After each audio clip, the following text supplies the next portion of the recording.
All right, so chapter 25, remember, Barclay has, in his commentary on this chapter, reorganized the verses into thematic, grouping them by sort of themes. I think it's chapter 24, isn't it? Yeah. Oh yeah, sorry, we're in chapter 24. We're in chapter 24. All right, sorry, we're gonna be going to 25. So in chapter 24, Barclay reorganized the verses in his commentary to go along with, he organized them by themes in the chapter. Those themes being, because a lot of them are about the second coming and the end of the world.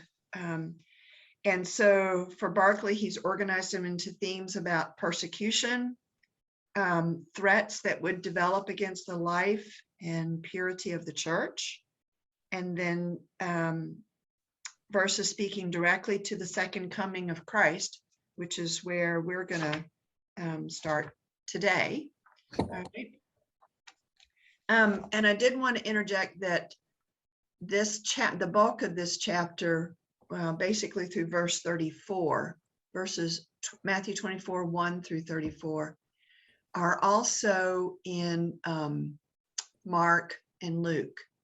And all three of the books, all three of the synoptic gospels, these verses are pretty much the same. There's a little bit of variance between the three of them, but all three of these gospels have these verses, Matthew 24, 1 through 34.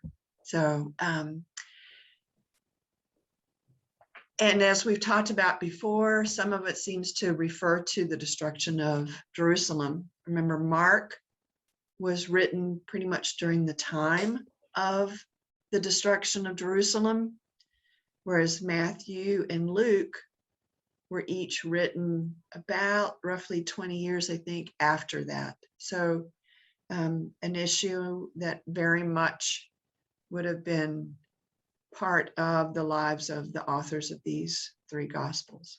So Cassie.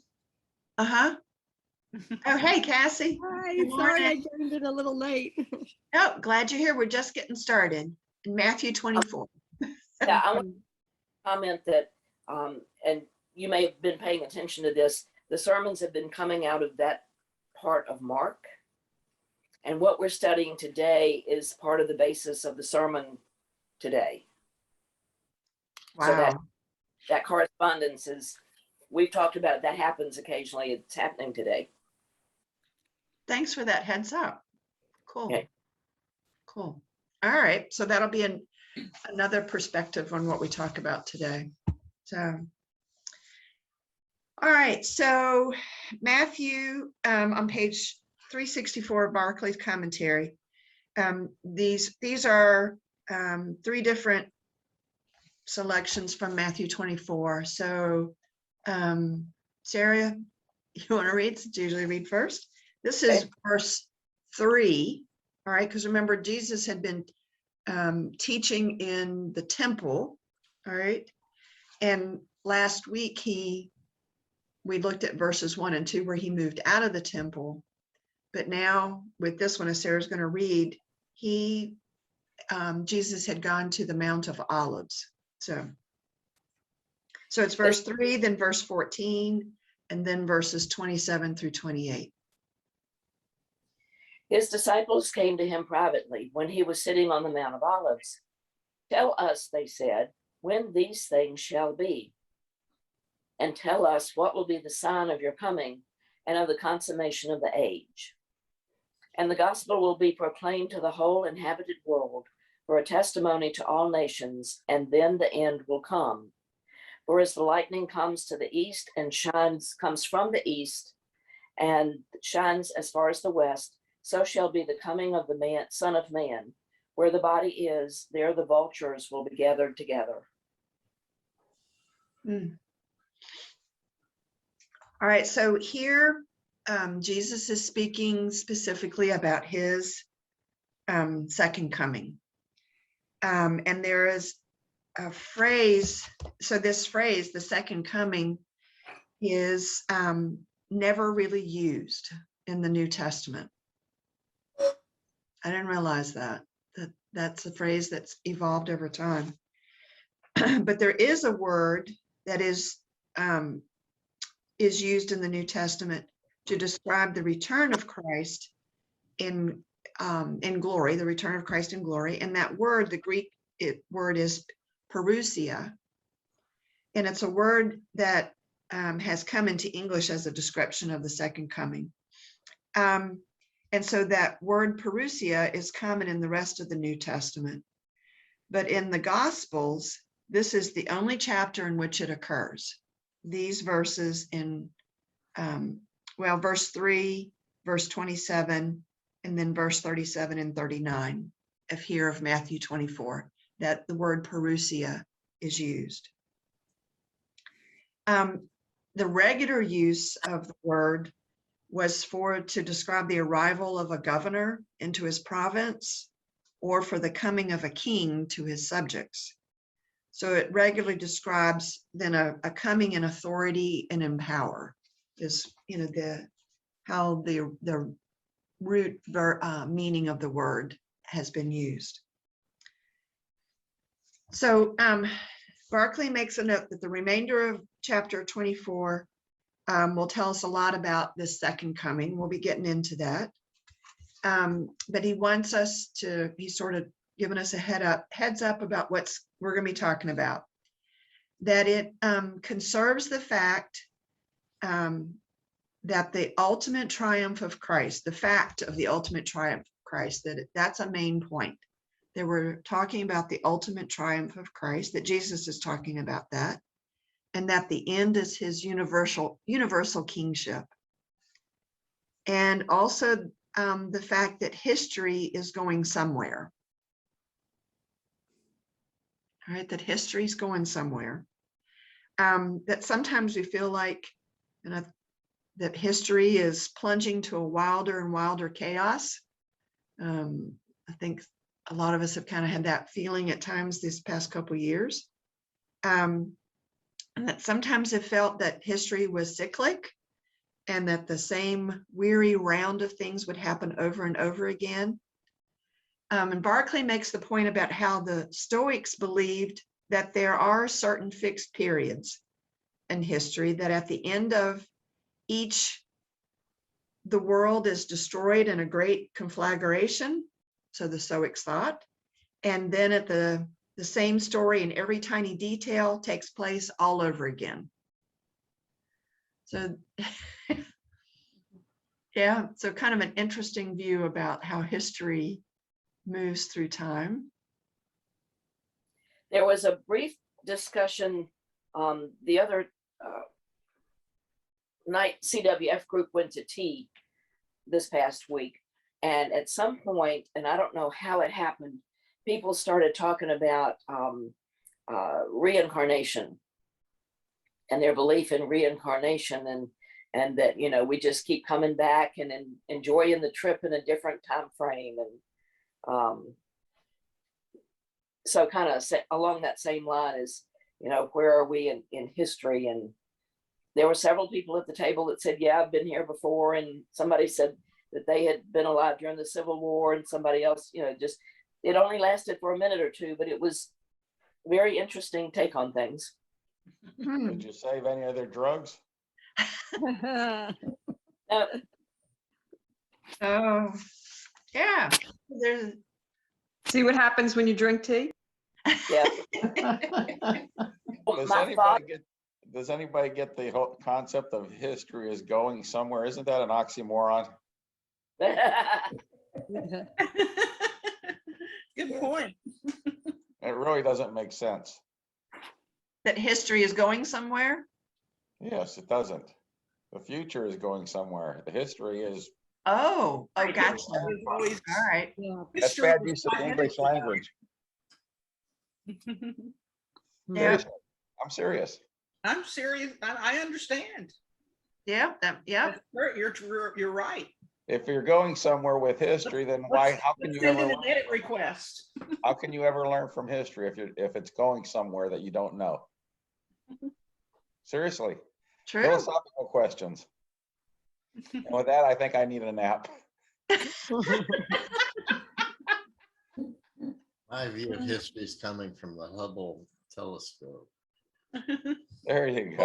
Oh, yep, there's another level of history that we're just learning. All I Right. gotta say is I pity the It's body like- that gets me next time. I always thought that someone on a planet 500,000 light years away, taking a look at our little planet lit up maybe, or whatever, is seeing us 500,000 years ago. Hmm. They could see us. And so that's, we don't even exist yet to someone that far away. Anyway, we Oh my digress. gosh, yeah. But when we look at a planet 500,000 light years away, we're not seeing that planet as it exists this moment. Right. you Right. know.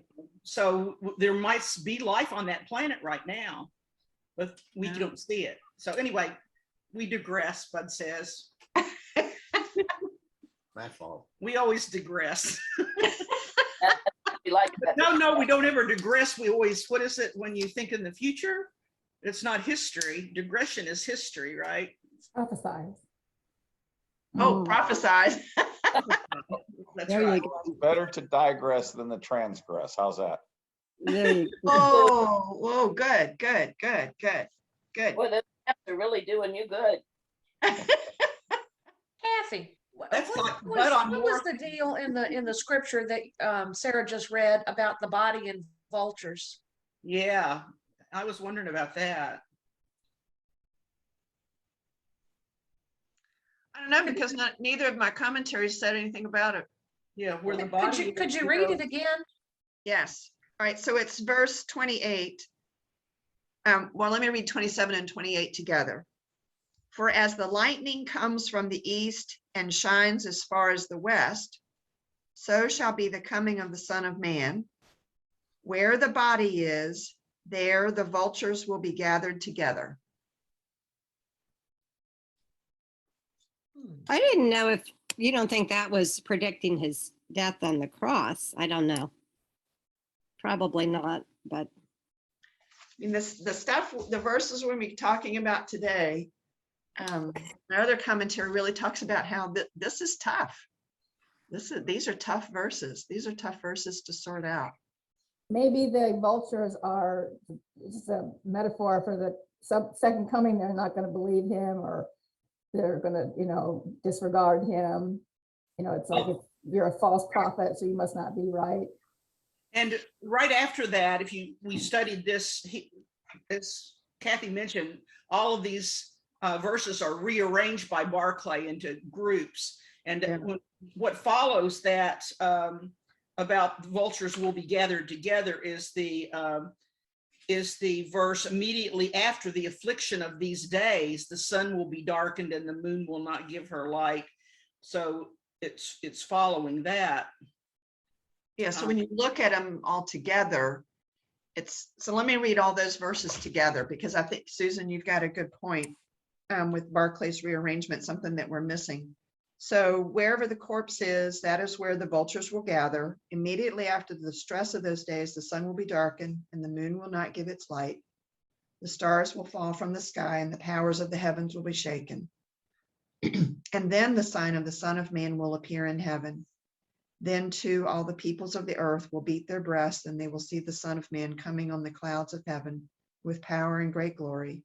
And he will send his angels with a loud trumpet to gather his elect from the four winds, from one end of the heaven to the other. Those last couple of verses, Sounds like Revelation.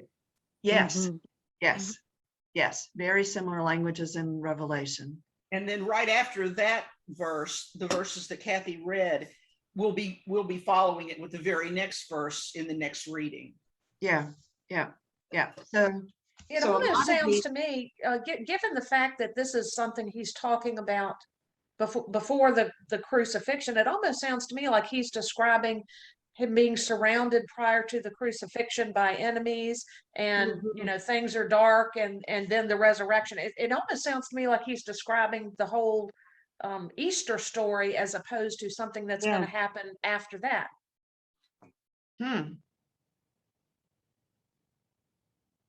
Because That- remember, the people who are hearing this don't know about the crucifixion story yet. You know, Right. they haven't been exposed to that. So is he giving them a preview of that whole? Mhm. They don't. Because this was They after don't. the temple was destroyed.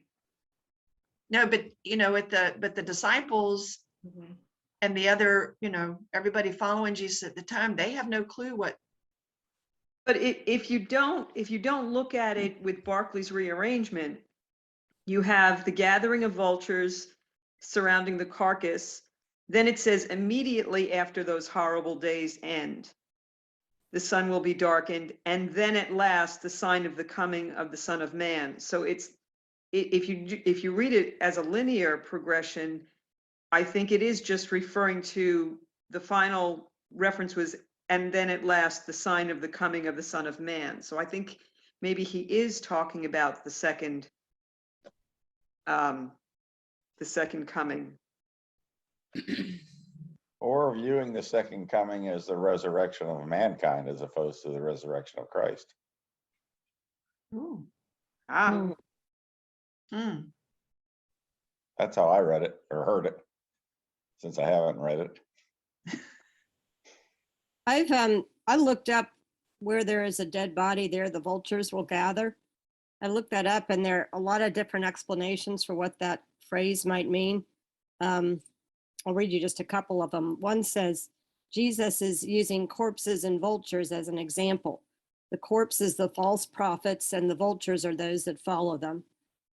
Vultures can also refer to types of people. And then in another one, it equates that expression with an idiomatic expression like where there's smoke, there's fire. So, Mhm. Right, that these are common images, mhm.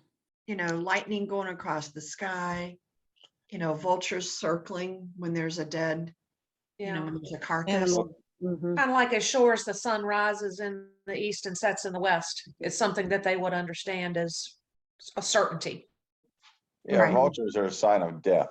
Death is there, not coming. Death is there if there are Right. vultures. Death has occurred, right? Has occurred. Yeah. Yeah. So it may just be one commentator says it's just an idiomatic expression that Jesus is basically saying, hey, this is obvious. He's not trying to imply anything with vultures or dead bodies. Right. He's just trying to say, hey, this is obvious. But to us, it's not so obvious though. Right. It's not. You know, and so I see that if you look at it that way, in like something being obvious, if it referenced the second coming and they're saying, how will we know? And Jesus is saying, it'll just be obvious. It'll be obvious. Yeah. Yeah. right, because the next verse gets into that. So, but before we move to the next, Barclays. And also remember that the question that the disciples originally, the disciples asked him this question, but it was right after they had been in the temple and the disciples had been all excited about how big the temple was. And then Jesus was telling them it's going to be, you know, there's not going to be a stone standing here at that point. You know, This is still part of his answer to that question. that's right. Yeah, sorry, thanks for bringing that up, because I meant to say that early, you know, when we started, that Yes. Jesus is still answering the question. about- It's hard to put it in context when everything's been rearranged by Barclay. Right, right. So, so it's interesting to hear y'all's different perspectives, because I think through time, there have been a lot of different, this is pretty open to a lot of interpretation. The So- phrase that caught me was the very beginning phrase about lightning coming from the east. I don't know that lightning always comes from the east, so I'm wondering what's the symbolism there? What threat was coming specifically from the east? For as lightning comes from the east and shines as far as the west. so shall be the coming of the Son of Man. Yeah. I guess again, it's just a statement. Mhm. Yeah, because I'm thinking, you know, for us, the storms come from the west, the lightning comes from the west and then moves to the east as the That's storm. what I was thinking too, Kathy, that's the prevailing light storms always come from Yeah. the west.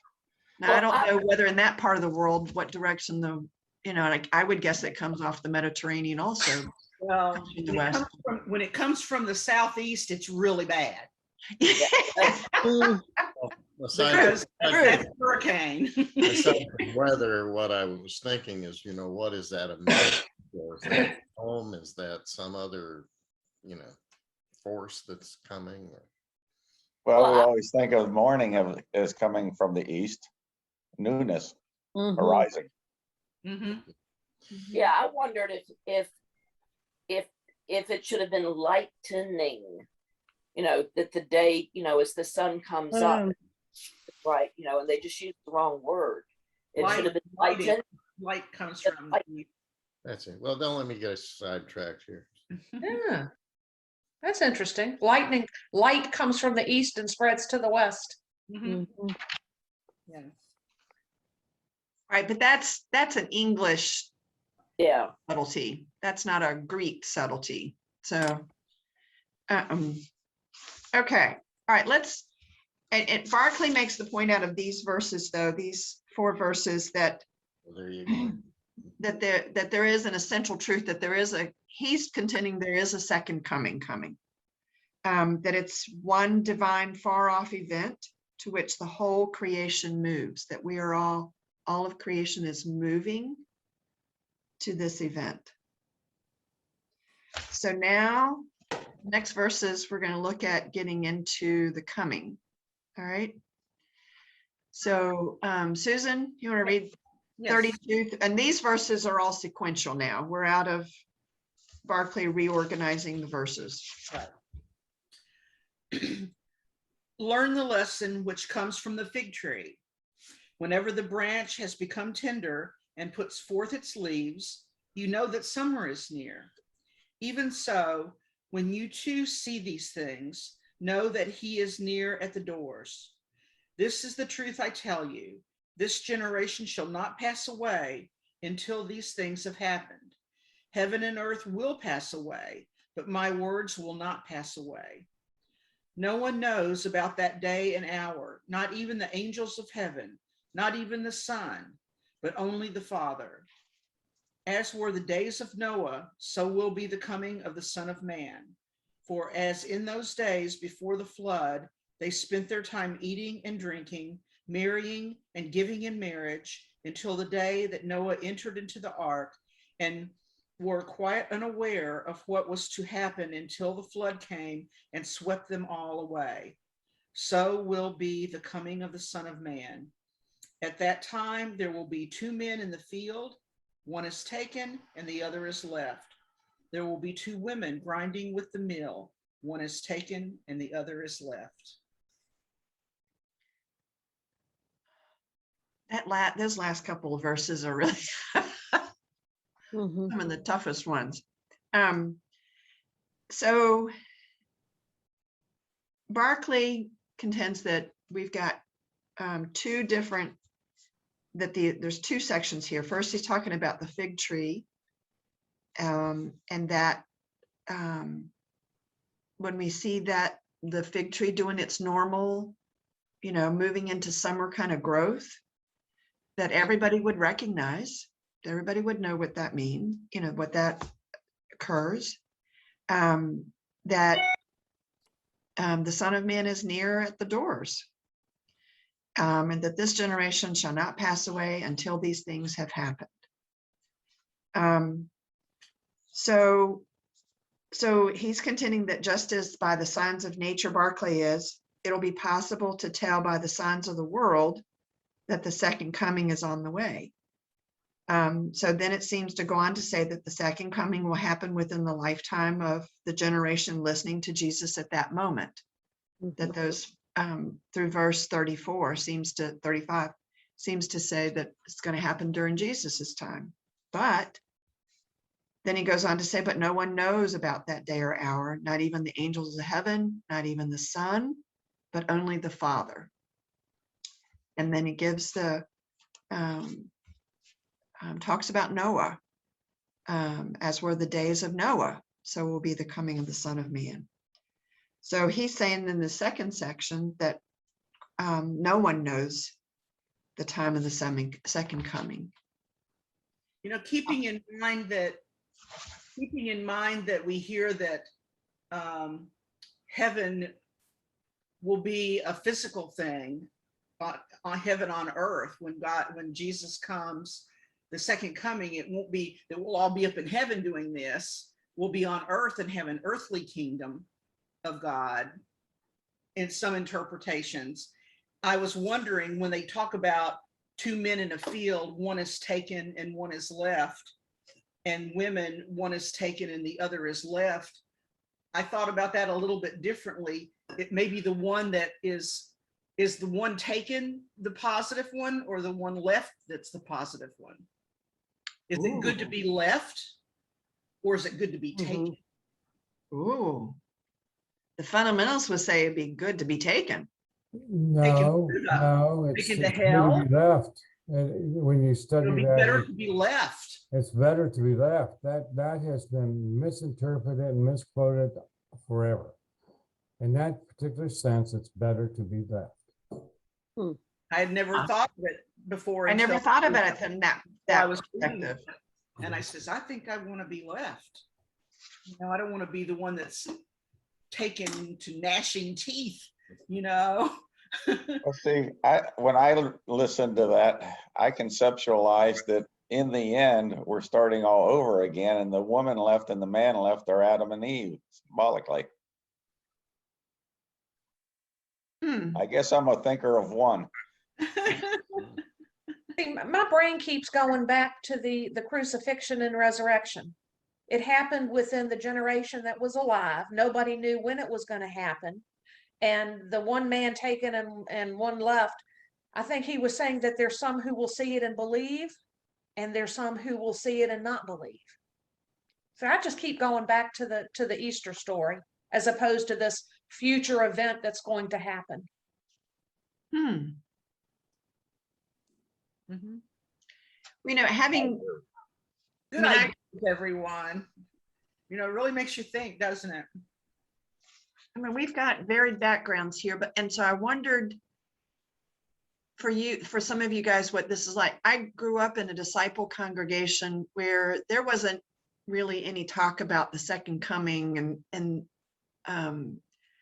you know, there wasn't much talk about that. So what I recall hearing about it as a kid growing up, I heard from other folks, or if I went to other churches to visit or something like that.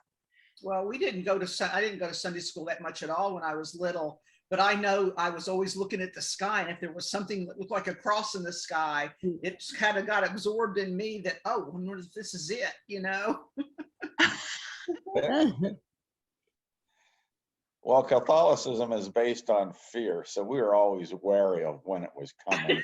How would we be, you know, what mind and soul condition we would be in. Also, I also always kind of interpreted it like, you never know when it's going to be taken. You could be grinding at the mill and have a heart attack and you're gone. Yeah. You could be walking across the street and a bus hits you and you're gone, you know? So you So says the existentialist. Right. So in the person not taken, the ones left, all right. Or with the coming of, or with the coming of the Son of God. Jesus is here now. He's going to be our King. I don't know. I think Jesus got it right the first time. You know, I think he came, he was resurrected, and I don't think he ever really left. He's still with us. Yes, right. So how could he come back if he's really already here? Well, there's still a lot going on here that needs him to be a little bit closer. Yeah. All right. So there's two points that I wanted to come back to. One is one that Barclay talks about, and it's verse 34, and that's the one that says, "This is the truth I tell you. This generation shall not pass away until these things have happened." All right. So he's wondering, he sees there's being three interpretations for this. One that Jesus said it in reference to the second coming, but he was mistaken, for he didn't return within the lifetime of the generation that was listening to his words. It's possible that he said something like this, which was changed in the transmission, because in Mark, there's a saying that's similar, but a little bit different. In Mark, it says, "Truly I tell you, there are some standing here who will not taste death until they see that the kingdom of God has come with power." So there's that variation in Mark. And so needless to say, the early Christians were waiting for the kingdom to occur in their lifetime. But Barclay contends there's a third possibility that Jesus is referencing here. That what if the phrase "until these things have happened" are not referring to the second coming? What if their reference is in fact to the prophecy with which the chapter began, the siege and fall of Jerusalem? Mhm. And Barclay's contending that if that's the case, there's no difficulty in understanding that timing. What if Jesus is saying that these grim warnings of his regarding the doom of Jerusalem will be fulfilled within that very generation, and they were in fact fulfilled, 40 years later, but easily within the lifetime of a lot of these folks that were listening to him? What if he means all three? Or, Yeah. or what if there's a fourth? And that is the fourth? The fourth would be if he says this generation will not pass before the second coming. If Christ comes to every one of us when we die to take us to heaven, would that not be the second coming to everyone in that generation and all other generations? Good Have we point. misinterpreted the phrase "return in power"? I mean, are we thinking along the same line as the Jews? He's going to come with an army. He's going to come and be our governor or a king and set stuff right. Maybe when he said "return with power," that was the power over death from the resurrection. Well, the next couple My of sections Bible, get in more into that. Yeah. yeah, my Bible says instead of generation, it has an asterisk and it says, "or this age or this nation." Yeah, generation is an abstract, undefinable time period. It's whatever you think it to be. The age of man. Yep. Just like the dinosaurs, there's going to be a time when we're not going to be here. That's what I Well, say. I think he's talking about all three, or as Harold said, four possibilities. Mm-hmm. I just looked at the note in my Bible for this verse 34, and it's saying that Jesus is referring to the destruction of Jerusalem. And so in the course of his preaching, Jesus probably made the distinction between these two things clear. So he's content. So it's interesting. Barclay's not the only one bringing that up. So, all right. So moving on to the verses 36 through 41, that no one knows the hour, the day or the hour, not even the angels of heaven. Barclay's, saying that this clearly refers to the second coming, that's what Jesus is talking about now. It's known to God and God alone. And one of the things that struck me about that verse is that sets a distinction between God and Christ. Mhm. That Christ doesn't know all that God knows.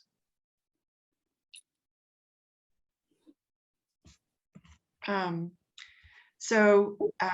don't you think that Christ often sets that distinction though? I think, or is that just I think he often points out that he is the Son of God, but that God is, that's where I have sometimes a little bit of trouble with the Trinity, because I do think Christ himself puts God above him, above Christ. Yeah, I do too. I don't see, I'm Or sort of. Or is it that at this point, a Christ is in his human form?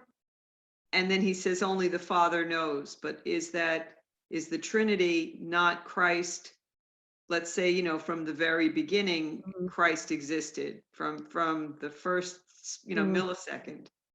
So is that a different form than the human Christ that we're talking to now?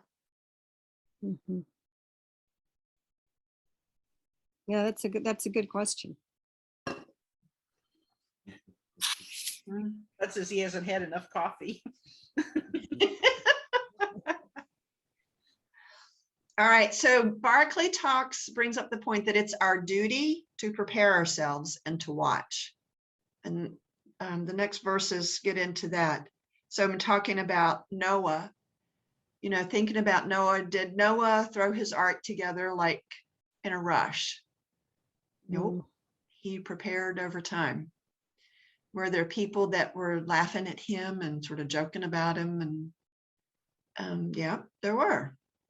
So using that analogy of Noah being prepared and our duty to be prepared. So Barclay makes the point that these verses are a warning never to become so immersed in time that we forget eternity.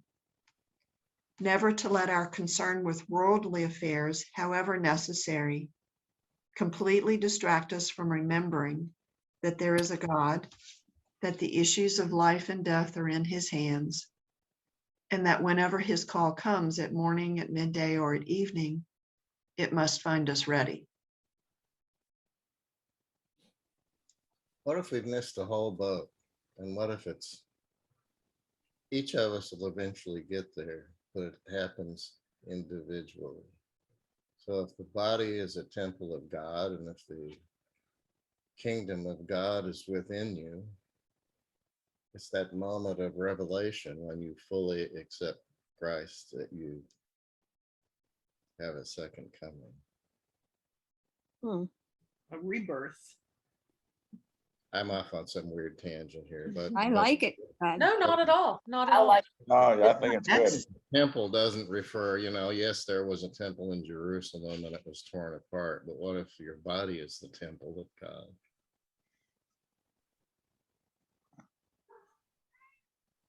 Well, and Barclay in his last comment on this section makes the point that God has kept the ultimate knowledge to himself and his wisdom. So we don't know. We can't handle the truth. Yeah. Right. Harold, is it your week to be right? I've kind of lost track, I'm not sure if it's your week or my week, Oh.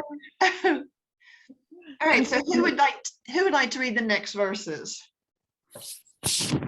Gets into, and this next section is pretty much all the section about Noah and not knowing the day or hour. That was pretty much Matthew, and this next section is pretty much just Matthew's too.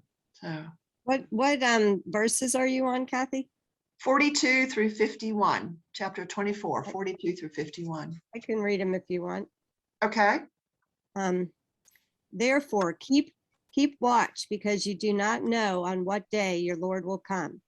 But understand this, if the owner of the house had known at what time of night the thief was coming, he would have kept watch and would not have let his house be broken into.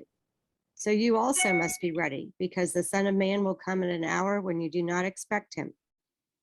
Who then is the faithful and wise servant whom the master has put in charge of the servants in his household to give them their food at the proper time? It will be good for that servant whose master finds him doing so when he returns. Truly, I tell you, he will put him in charge of all his possessions. But suppose that servant is wicked and says to himself, my master is staying away a long time. And he then begins to beat his fellow servants and to eat and drink with drunkards. The master of that servant will come on a day when he does not expect him, and at an hour when he is not aware. He will cut him to pieces and assign him a place with the hypocrites, where there will be weeping and gnashing of teeth. That's cheery.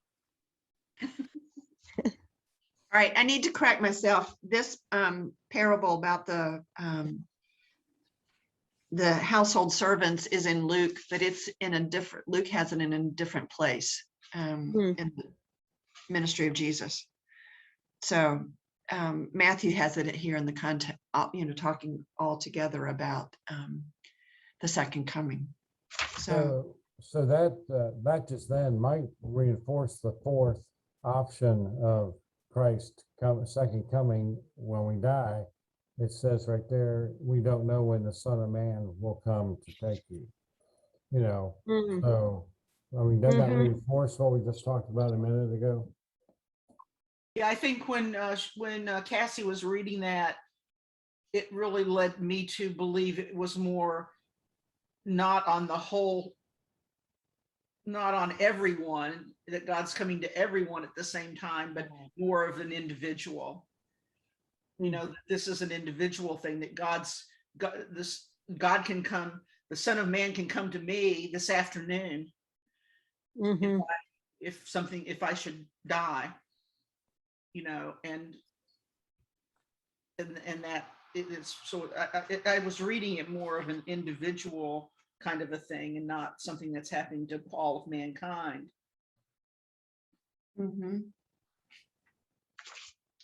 We've all reached the age too where we know that we can all go and we've had enough life experience. We know we can go in a heartbeat. So this passage seems a little different to me than, when I was in my 20s and had very little concept or understanding about death and, leaving this world. So One of the problems that I have with that fourth concept, Harold, is that if it has to do with our death, then, and not knowing, and that's when we're going to see God, we could just plan our own suicides, and then we do know we're in it time, if that's what you're meaning. No, I was just thinking, well, even if you plan your own suicide, if Christ comes, and I'm racking my brain right now for where it is in the Gospels, but if Christ comes to take us, it doesn't matter whether we've done suicide in a car wreck or heart attack, he comes to take us.